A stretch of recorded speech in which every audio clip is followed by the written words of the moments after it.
بسم اللہ الرحمن الرحیم۔ السلام علیکم ورحمۃ اللہ وبرکاتہ۔ الحمد للہ رب العالمین، والصلاة والسلام علی سید الانبیاء والمرسلین، اما بعد۔ تمام ناظرین کا استقبال ہے زیڈ پلس ٹی وی کے خصوصی پروگرام گلدستہ سیرت میں۔ پچھلی ویڈیو میں بتایا گیا تھا کہ مدینہ پہنچنے کے بعد نبی اکرم صلی اللہ علیہ وسلم کے سامنے جو مسائل تھے ان میں سے مہاجرین کو مدینہ میں بسانے اور ان کے رہنے کرنے کا انتظام کرنا تھا، اور ساتھ ہی ساتھ انصار کو ترغیب دلانا تھا مہاجرین کی مدد اور ان کی نصرت کے لیے۔ اور پھر اس کے بعد آگے چل کر ایک اور مسئلہ نبی اکرم صلی اللہ علیہ وسلم کے سامنے آیا، وہ منافقین کا تھا، جس کا ہم نے ذکر کیا۔ اور جیسے کہ ہم نے بتایا تھا کہ مدینہ میں یہودیوں کے قبائل تھے، یہودیوں کی آبادی تھی، جن میں بنو نذیر، بنو قریظہ، بنو قینقاع، بنو مصطلق اور دوسرے قبائل آباد تھے۔ اور یہودی ان کی جو خرابیاں پچھلے دور میں رہی ہیں، وہ ساری خرابیاں مدینہ کے یہود میں بھی موجود تھی۔ اللہ تبارک و تعالی نے جن جن باتوں کی یہود کے تعلق سے مذمت کی، وہ ساری باتیں ان یہودیوں میں بھی موجود تھی۔ اگر ہم قرآن عظیم الشان کا مطالعہ کریں تو پتہ چلے گا کہ یہود اللہ تبارک و تعالی نے انہیں کئی موقعوں پر سزائیں دی اور کئی موقعوں پر ان پر لعنت کی گئی۔ یہود کی خرابیوں میں سے ایک بڑی خرابی کہ انبیاء علیہ الصلوۃ والسلام شرک کو مٹانے آئے تھے، لیکن جس طرح پچھلی قوموں میں، یہود کے پچھلے دور میں شرک ان میں داخل ہوا، اسی طرح مدینہ کے یہودیوں میں بھی شرک موجود تھا۔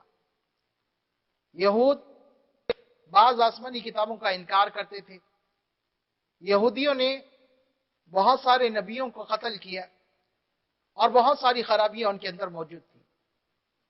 نبی اکرم صلی اللہ علیہ وسلم کے مدینہ آنے سے پہلے یہود اوس اور خزرج کے سامنے اکثر و بیشتر یہ ذکر کیا کرتے تھے، ہماری کتابوں کے مطابق ہم میں ایک نبی آنے والا ہے، جب وہ نبی آئے گا تو ہم اس کی قیادت میں سب پر غلبہ حاصل کر لیں گے۔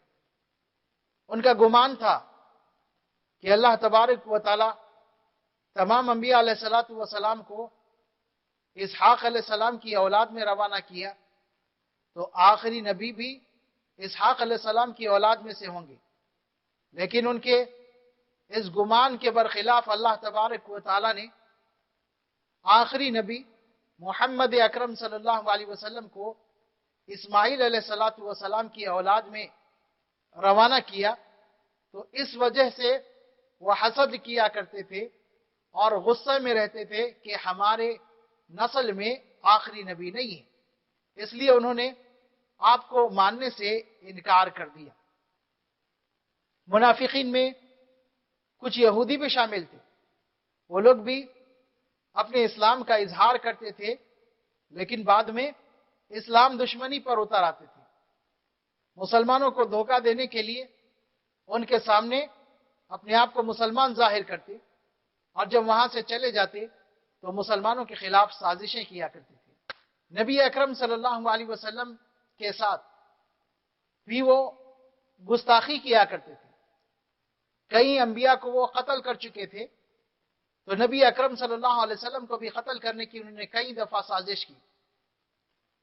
انہوں نے ایک دفعہ سازش کی کہ نبی اکرم صلی اللہ علیہ وسلم کو قتل کر دیا جائے، تو یہود کی کچھ عورتیں نبی اکرم صلی اللہ علیہ وسلم خیبر کے موقع پر اس مقام پر تھے تو انہوں نے آپ کو ہدیہ دیا، ضیافت کی، اور ضیافت میں بکری کا گوشت اسے زہر آلود کیا گیا اور آپ کی خدمت میں اسے پیش کیا گیا۔ نبی اکرم صلی اللہ علیہ وسلم ایک لقمہ اٹھائے، اپنے منہ میں ڈالے۔ آپ کے ایک صحابی بشر وہ بھی ایک لقمہ لیے اور نگل گئے۔ نبی اکرم صلی اللہ علیہ وسلم کو اللہ تعالیٰ نے اطلاع دی، آپ نے وہ لقمہ فوراً نکال دیا، لیکن بشر جو آپ کے صحابی تھے وہ نگل گئے تھے۔ نبی اکرم صلی اللہ علیہ وسلم نے اس واقعے کے بعد جو عورت ضیافت کی تھی آپ کی، اس کو بلاتے ہیں تو وہ اقرار کرتی ہیں کہ ہاں ہم نے اس طرح کیا، تو اس وقت آپ صلی اللہ علیہ وسلم نے اسے چھوڑ دیا۔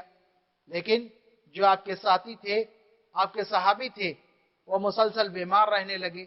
تقریباً 1 سال کے بعد وہ اسی وجہ سے انتقال کر جاتے ہیں، اسی زہر کی وجہ سے انتقال کر جاتے ہیں۔ تو نبی اکرم صلی اللہ علیہ وسلم بھی قصاص میں اس عورت کو قتل کر دیتے ہیں۔ نبی اکرم صلی اللہ علیہ وسلم کے آخری ایام چل رہے ہیں اور آپ مرض میں مبتلا ہیں۔ اس وقت بھی آپ نے ذکر کیا کہ خیبر کے موقع پر میں نے جو گوشت کھایا تھا، زہریلا گوشت، اس کا اثر ابھی بھی میرے جسم میں، ابھی بھی میں اس کی تکلیف محسوس کر رہا ہوں۔ تو یہ نبی اکرم صلی اللہ علیہ وسلم کو قتل کرنے کی ایک سازش تھی یہودیوں کی۔ اس کے بعد یہودیوں نے ایک اور دفعہ سازش کی، نبی اکرم صلی اللہ علیہ وسلم کے قتل کی۔ وہ سازش کیا تھی؟ انہوں نے ان کے قبیلے کے ایک آدمی لبید ابن عاصم کو تیار کیا، اور لبید ابن عاصم نے نبی اکرم صلی اللہ علیہ وسلم کے کنگھی کے بال حاصل کیے اور اس پر جادو کیے، جس کا اثر یہ ہوا کہ نبی اکرم صلی اللہ علیہ وسلم اکثر و بیشتر ان ایام میں بھول جایا کرتے تھے۔ کوئی چیز آپ نے کیا، پھر اس کے بعد آپ کو یاد نہیں رہتا کہ آپ نے وہ چیز کی۔ اس کے بعد آپ صلی اللہ علیہ وسلم نے اس کے تعلق سے خود بیان فرمایا۔ حضرت عائشہ رضی اللہ تعالیٰ عنہ سے آپ کہتے ہیں کہ عائشہ، کیا تو جانتی ہیں کہ میں نے اپنے رب سے دریافت کیا تھا اپنے اس معاملے میں، اپنے اس معاملے کو اپنے رب کے سامنے رکھ کر دریافت کیا تھا، تو اللہ تبارک و تعالیٰ نے مجھے بتایا، میرے پاس 2 فرشتے آئے، ایک فرشتہ میرے سرانے تھا اور دوسرا فرشتہ میرے پیر کے پاس تھا۔ ایک نے کہا کہ انہیں کیا ہوا، دوسرے نے کہا کہ انہیں جادو ہوا۔ تو سوال کیا گیا کہ جادو کس چیز میں کرایا گیا؟ پھر بتایا گیا، دوسرے نے بتایا کہ کنگھی سے جو بال لیے گئے تھے اس میں کرایا گیا۔ پھر سوال ہوا، دوسرے نے سوال کیا کہ جادو کہاں رکھا گیا؟ تو بتایا گیا کہ زروان نامی کنویں میں وہ رکھا گیا ہے۔ نبی اکرم صلی اللہ علیہ وسلم اپنے کچھ صحابہ کو لے کر کنویں کے پاس پہنچتے ہیں اور اس جادو کو نکالتے ہیں، اور پھر آپ صلی اللہ علیہ وسلم نے اس کنویں کے پانی اور وہاں کے درختوں کی کیفیت بھی بیان کی کہ عجیب درخت تھے، پانی بالکل گدلا تھا۔ تو یہ نبی اکرم صلی اللہ علیہ وسلم کو قتل کرنے کی سازش کا ایک حصہ رہا۔ اس کے بعد ایک اور موقع پر ایک مسلمان، ایک صحابی غلطی سے ایک شخص کو قتل کر دیتے ہیں۔ نبی اکرم صلی اللہ علیہ وسلم اس کی وجہ سے وہ صحابی غلطی سے قتل کی، اور وہ دشمن نہیں تھے، جو قتل کیے گئے دشمن نہیں تھے، حلیف تھے، دوست تھے، ان کی دیت ادا کرنا تھا۔ نبی اکرم صلی اللہ علیہ وسلم نے یہودیوں سے جو معاہدہ کیا تھا ان میں سے ایک حصہ، ایک بات یہ بھی تھی کہ اگر دیت کا مسئلہ ہو تو تم ہماری مدد کریں گے، اور تمہارا مسئلہ ہو، تمہیں دیت دینا ہو تو ہم مدد کریں گے۔ تو نبی اکرم صلی اللہ علیہ وسلم نے دیت کی ادائیگی کے لیے یہود کے بستی میں گئے، ان لوگوں سے بات چیت کی، تو ان لوگوں نے آپ کو ایک چبوترے پر بٹھایا اور ایک شخص کو تیار کیا کہ وہ اوپر دیوار پر چڑھے اور چکی کا ایک پارٹ آپ کے اوپر گرا دے جس سے آپ کا خاتمہ ہو جائے۔ نبی اکرم صلی اللہ علیہ وسلم انتظار کرنے لگے ان کا، اور وہ شخص چکی کا پارٹ لیے دیوار پر پہنچا، لیکن اللہ تبارک و تعالیٰ نے آپ کو اس کی اطلاع دی اور آپ وہاں سے نکل پڑے اور وہ موقع نہیں پا سکے آپ صلی اللہ علیہ وسلم کو تکلیف پہنچانے کا۔ تو مدینہ کے یہودی، ان لوگوں میں بھی وہ ساری باتیں، وہ ساری چیزیں پائی جاتی تھی جیسے پچھلے یہودیوں میں پائی جاتی تھی۔ بہت سارے یہودی انبیاء کے قاتل بنے، انبیاء کو قتل کیا۔ بہت سارے یہودیوں نے بعض آسمانی کتابوں کا انکار کیا، اور بہت سارے یہودیوں نے انبیاء علیہ الصلوۃ والسلام کا انکار کیا، جیسے سلیمان علیہ الصلوۃ والسلام کو نبی نہیں مانتے تھے۔ تو مدینہ کے یہودی بھی اسی روش پر چلتے ہوئے نبی اکرم صلی اللہ علیہ وسلم کی رسالت کا انکار کیا، قرآن کو آسمانی کتاب تسلیم نہیں کیا کرتے تھے، اور جس طرح پچھلے یہودی انبیاء کے خلاف سازشیں کیا کرتے تھے اور قتل تک پہنچ جاتے تھے، وہی سے ہی سازشیں انہوں نے بھی کی۔